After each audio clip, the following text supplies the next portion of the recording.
you learn to unlearn things that you knew before, things that were in your environment, and then you learn little by little, step by step, the actual history and the actual impact and the actual amount of death and struggle that Holodomor brought into Ukraine.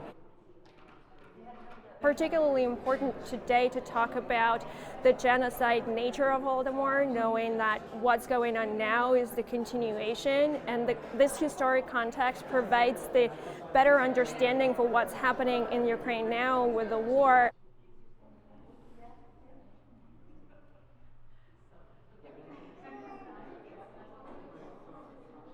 Of course, I can't help but think of tying with what's happening right now in Ukraine, because it's really the same thing.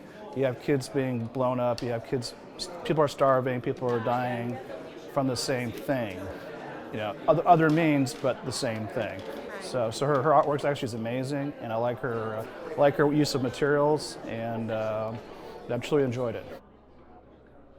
I grew up in Soviet Ukraine, and I was able to relate to a presentation that was made by the artist, and looking at the posters, at the images, I immediately came to this particular piece, and it's called from the series Another Crucifixion. It's about the Lord being crucified, but instead of the image of Christ himself, there is an image of a person who died because of famine.